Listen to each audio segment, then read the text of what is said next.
तो मैंने यहाँ पर आपको बताया है कि किस तरह से ये आंवले का मुरब्बा बनाया जाता है, जो कि बहुत ही ज़्यादा जूसी होता है, साथ ही साथ में कम समय में बन के तैयार हो जाता है। और मैंने यहाँ पे शक्कर का बिल्कुल भी इस्तेमाल नहीं किया है। तो हमने यहाँ पे आंवला लिया है और ये आंवला जो है ठंडियों के मौसम में आता ही है। तो जो आंवला है मैंने 10 आंवले लिए हैं और जो आंवले का आप साइज़ देख रहे हो एकदम बड़ा साइज़ का है।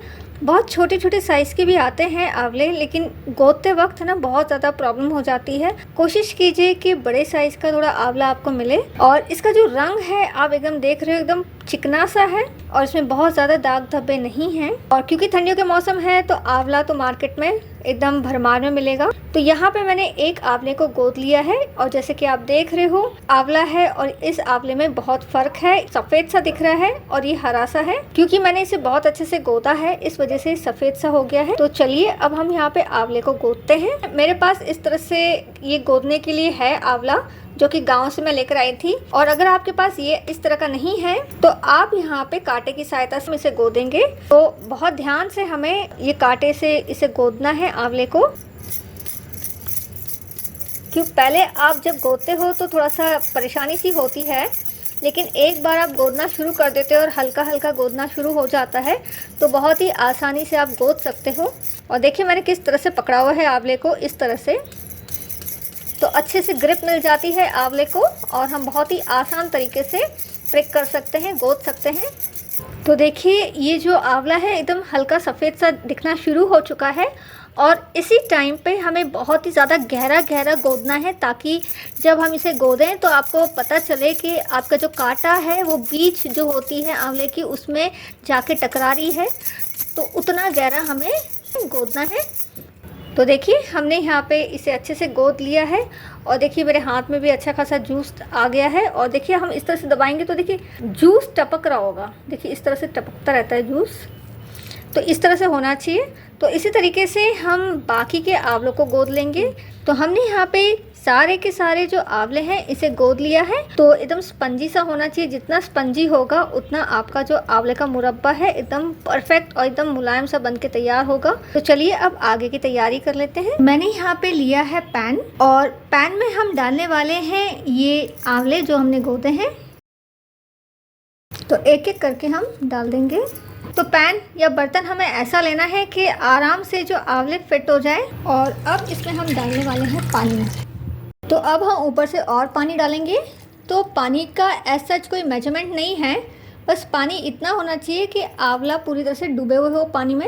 और आंच को यहाँ पे तेज़ रखना है। तो देखिए यहाँ पे जो पानी में उबाल आना शुरू हो चुका है। तो अब हम क्या करने वाले हैं, गैस को यहाँ पे मीडियम कर देंगे और अब हम यहाँ पे इसे ढक देंगे। तो हमें यहाँ पे आंवले को 5 मिनट तक मीडियम आंच पे ढक के उबाल लेना है।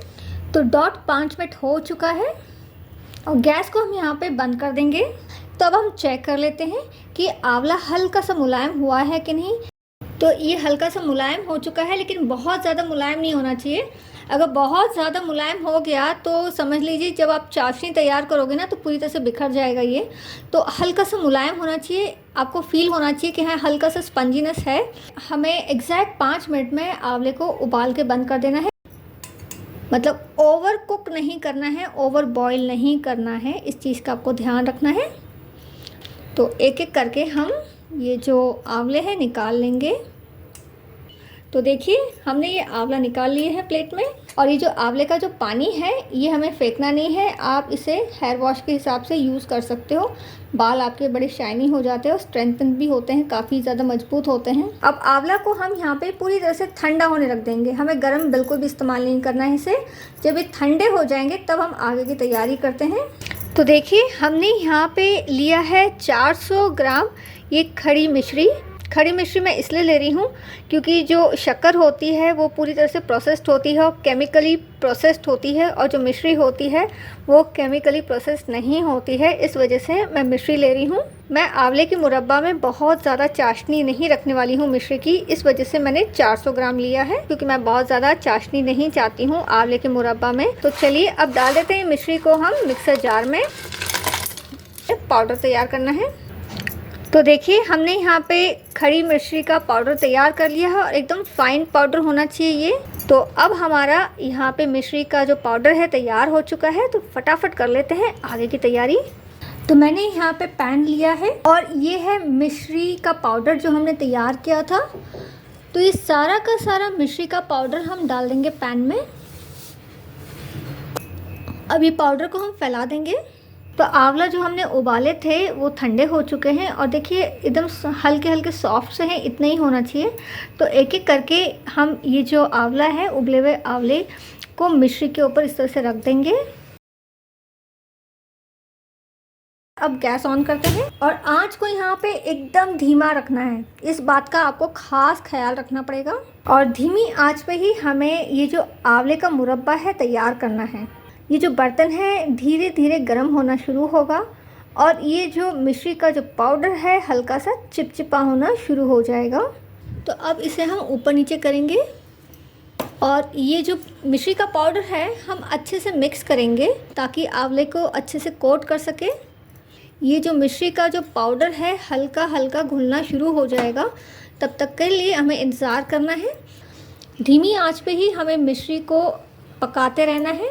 तो देखिए यहाँ पे जो मिश्री है हल्की हल्की घुलना शुरू हो चुकी है। आंच को हमें यहाँ पे धीमा ही रखना है और बहुत ही हल्के हल्के हाथों से हमें ये जो आंवला है इसे ऊपर नीचे करना है। बहुत तेज़ हाथों में नहीं करना है, बहुत कड़क हाथों से नहीं करना है। किनारे से आप देख रहे हो ये जो मिश्री है घुलना शुरू हो चुकी है। तो अब हमें क्या करना है ऐसे टाइम पे, तो मैं आपको बताती हूँ। एकदम सिंपल सी एक ट्रिक है जो अब इस वक्त हमें करनी है। तो हमें क्या डालना है इसमें, पानी। तो हमें यहाँ पे पानी बहुत ढेर सारा नहीं डालना है, ये 2 टेबलस्पून के करीब डालना है और ये 2, बस इससे ज़्यादा हमें पानी नहीं डालना है ताकि जो मिश्री हमारी अच्छे से पानी में घुल जाए और जल्दी से पिघलना शुरू हो जाए। तो बड़े ही हल्के हल्के हाथों से हम पानी और मिश्री जो घुल रही है उसे हम अच्छे से मिक्स करेंगे। और जो मिश्री है वो पूरी तरीके से पानी में घुल चुकी है। जो मिश्री का जो पाउडर था जो हमने तैयार किया था, देखिए एकदम पानी सा हो चुका है ये। हमें आंवले को सुनहरी होने तक पकाना है। तो देखिए हल्के हल्के बुलबुले आना शुरू हो चुका है। ऊपर नीचे हमें करते रहना है हल्के हल्के हाथों से आंवले को। जितने अच्छे से चाशनी आंवले के अंदर जाएगी उतना ही आंवला हमारा जूसी बनेगा। तो देखिए बहुत ज़्यादा झाग आना शुरू हो चुका है और यहाँ पे आंवले को हम पकाते रहेंगे। तो अभी जो आंवले का रंग है वैसे सुनहरी हुआ नहीं है। तो ये जो चाशनी है अभी सफ़ेद सी है, ये सुनहरी होने तक हमें ये आंवले को पकाते रहना है। तो देखिए कितना सारा झाग आना शुरू हो चुका है, बहुत ज़्यादा झाग आ रहा है। इसे ऊपर नीचे हम कर लेंगे। तो देखिए हम पका रहे हैं इसे धीमी आंच पे और जो चाशनी है अभी हमारी सुनहरी नहीं हुई है। तो देखिए हमारा जो आंवला है पक के तैयार हो चुका है और ये जो चाशनी है वो भी सुनहरी सी हो चुकी है। तो देखिए हम चेक कर लेते, चाशनी हमारी यहाँ बहुत ज़्यादा नहीं है और ये जो आंवला है वो भी एकदम बन के तैयार हो चुका है। तो अब गैस को हम यहाँ पे बंद कर देंगे। तो ये जो पैन है ये हम गैस से हटा देंगे और आंवले को हम ठंडा होने रख देंगे। और जो आप चाशनी देख रहे हो बहुत ज़्यादा चाशनी हमने यहाँ पे तैयार नहीं की है, जैसे कि मैंने आपको पहले ही कहा था बहुत ही थोड़ी सी चाशनी हम तैयार करेंगे। हमने यहाँ पे आंवले का मुरब्बा तैयार कर लिया है और बहुत ही ज़्यादा ठंडियों में खाया जाता है, आपकी हड्डियों के लिए बहुत ज़्यादा फायदेमंद होता है। ये जो आंवला है कितना जूसी सा है देखिए, और बहुत ही स्पंजी सा भी है। तो देखिए बहुत ही आसानी से टूट जा रहा है। तो देखिए मिश्री की चाशनी बहुत ही अच्छे से आंवले के अंदर रिस गई है, जैसे कि आप देख रहे हो।